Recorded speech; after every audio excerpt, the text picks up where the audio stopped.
Yo guys, it's me Ayon. Ngayon i-unbox natin tong Neko headset top cap expander plug bolt stem.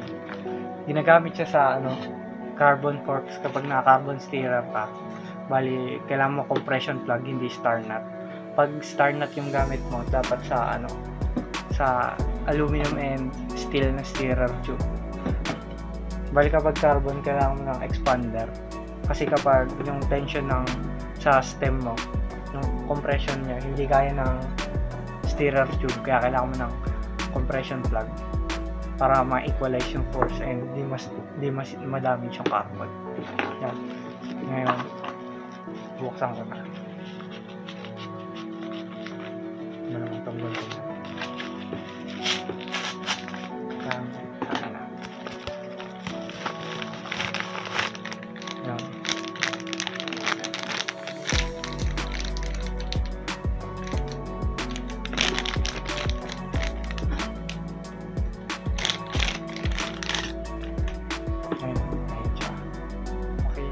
Magaan din siya. Hindi mo siya totally magaan, pero siguro mga 50 grams ka na. Yun na, bubuksan natin gamit alin. Yun, may rubber pa siya.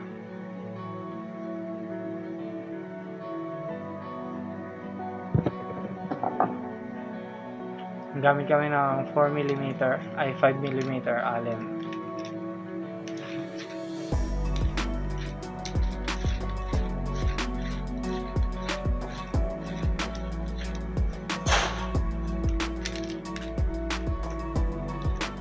Yan. Bali, ayun na siya pag kakabit. Yan.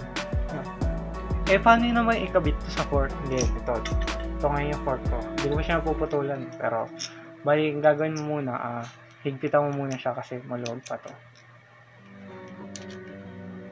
Gamit tong 6mm na, allen. Higpitan mo siya konti para mag-expand siya kahit konti. Then, tsaka mo siya ipapasok. Yan. Pag napasok mo na siya, higpitan mo lang siya.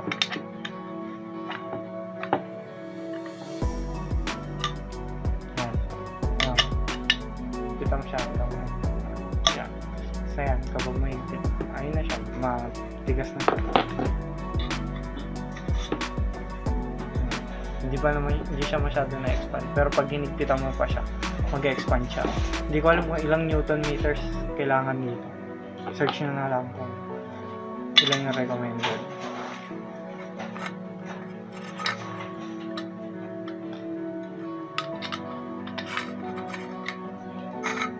Yan. Tapos mapapansin nyo bakit parang mahaba tong kinuha ko. Ang dapat na recommend talaga para sa carbon stirrer is yung mahaba. Yung iba kasi maliliit lang, parang ganitong size lang. Ang recommended na haba is dapat mas mahaba sa may stem or kasing haba ng stem. Yan. Kung susukatin mo tong stem, common na sukat ng stem is ito, 35mm. Pero yung iba na 40mm o yung iba 45mm. Ito, kapag sinukat, yan, 52mm siya kapag hinigpitan. Bali kung isasama pa yung nandito, syempre mas malaki. Dapat mas mahaba or konti siya. Sakto siya. Yan. Ba't ganyan? Kasi kapag hinigpitan mo yung stem, dinudurog yung nadudurog yung stirrer tube. Hindi siya kasi dito kasi, pero kapag nandito to, kapag hinigpitan mo siya, parang nadudurog yung niya, carbon. Bali kailangan mo siya laging ng compression plug para ma-equalize yung force force ng stem para hindi siya agad napuputol. Ang common kasi sa mga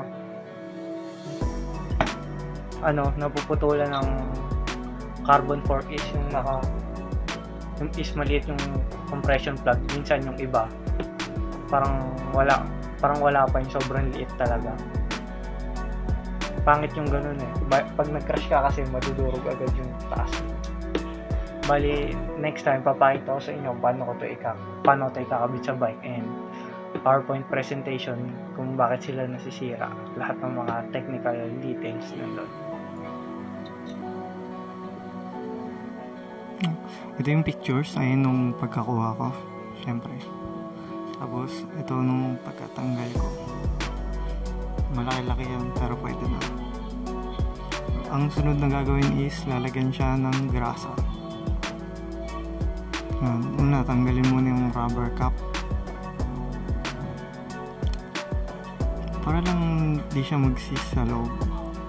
Or yung parts, yung metallic parts niya. Yung spring kasi niyan baka kalawangin. Kaya lalagyan yun. Tapos lalagyan na rin yung parang cone, yung tawag dun, yung tapered part sa kanya.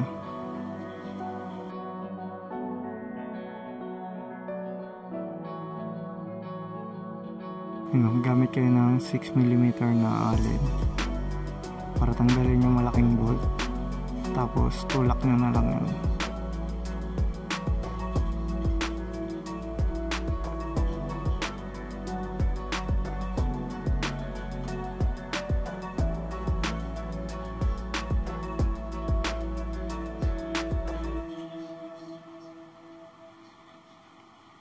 After tulak, lalagyan nyo siya ng grasa.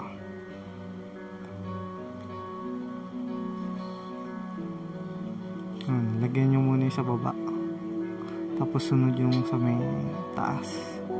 Then ayan, pwede nyo siya ikabit sa bike. Huwag nyo kalimutan lagyan yung spring.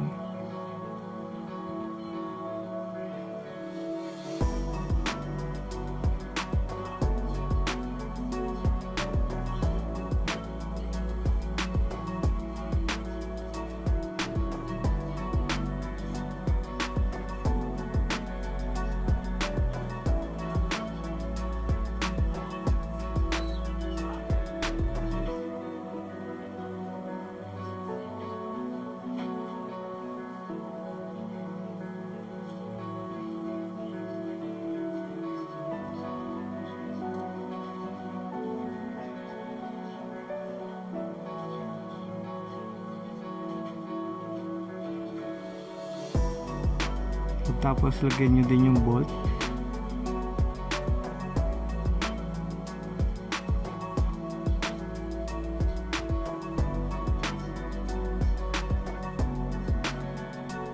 Then ayun, pwede nyo siya ikabit.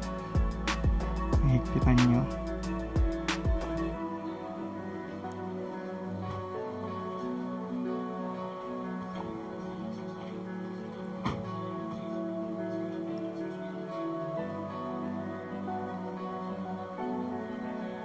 And then ayun, testing nyo, tapos pagtapos i-assemble nyo na lang.